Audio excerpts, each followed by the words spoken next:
Hello everyone, Captain Paul Mandela here from Maybe Tonight Charters. In this video we are diamond jigging some big striped bass in the Atlantic Ocean south of Fire Island here on Long Island, New York. On this trip I have with me two fishing buddies. On my left is Doug Brodsky, co-owner of Blue Frog Bucktails. On my right is Captain Bob Hyland. Fished a lot with these guys, and on this particular day we had an incredible trip.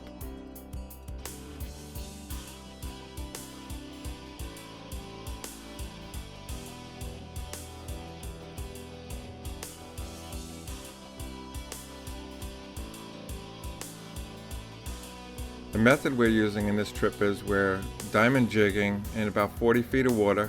What we're doing is dropping 4 to 6 ounce diamond jigs, depending on the depth of water, to the bottom, and then we are burning them back about halfway to the surface before free spooling them back down to the bottom. The conventional wisdom when striper fishing is that a slower retrieve is better for the bigger fish. However, on this trip, slow retrieves and a yo-yo type retrieve where we drop it to the bottom and slowly lift and drop using just the rod, that wasn't producing very well. So experimenting with different presentations, we found that dropping it down and cranking it almost as fast as we could back up to the surface was triggering the strikes.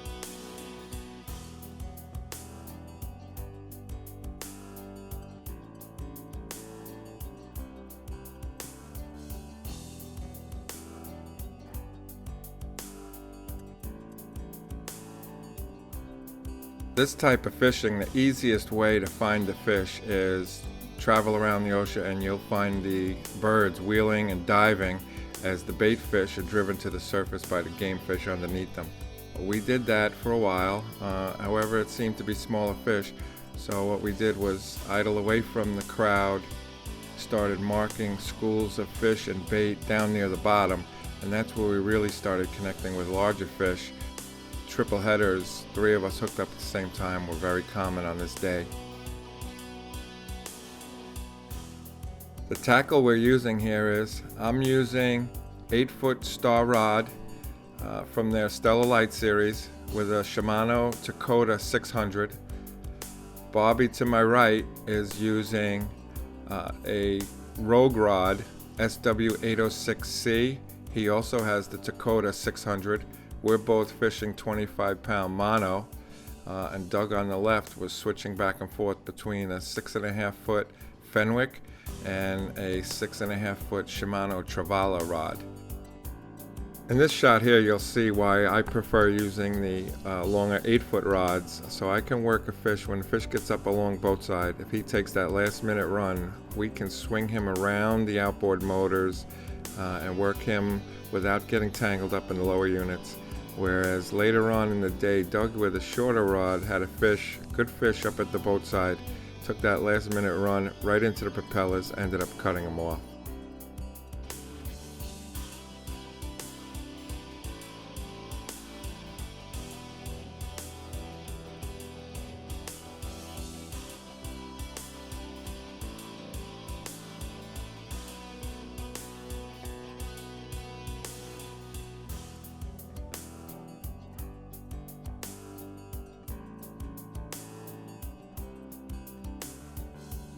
Other methods that were catching fish, although it was some of the smaller fish, were casting lighter jigs. A lot of the fish were rolling on the surface on this bait. Smaller diamond jigs, cast out, let settle down a couple of feet below the surface, and slow retrieves back to the boat. Was getting some bites, dropping the jigs to the bottom and doing a yo-yo where we drop the jig down to the bottom, lock the reel up, and just gently lift it with the rod tip till vertical, and then slowly letting it drop back down to the bottom and repeating that while the boat's drifting. That triggered some fish as well. However, on this particular trip, the drop it to the bottom and burn it back to the surface outproduced all.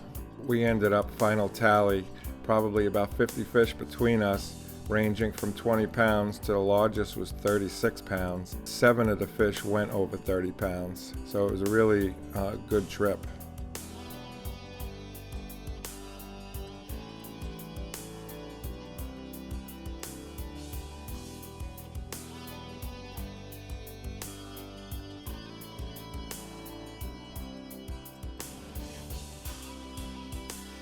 These fish are feeding on large schools of sand eels that have moved in along the South Shore beaches here on Long Island. And the diamond jig is just a perfect representation of these bait fish. These particular sand eels, they're about 5 to 7 inches, and the diamond jig imitates them perfectly. We experimented around with white tubes, green tubes, as well as the diamond jigs without any tube on at all. On this particular day, white seemed to be producing better than any other color, but I would suggest having my favorite colors, white, green, and Bobby also had a couple of fish on yellow. But white and green are far and away the colors that I use on the tubes, on these jigs most of the time.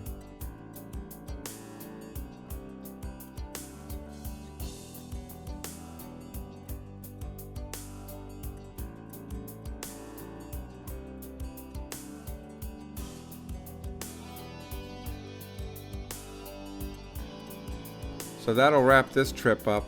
I hope everybody that's here on Long Island and along the Jersey Shore, once they get there, gets a chance to get out there and experience this type of fishing. It's fast and furious. These fish will pull until your arms are sore. And I hope you have a safe trip out there. Till next time, tight lines, everybody.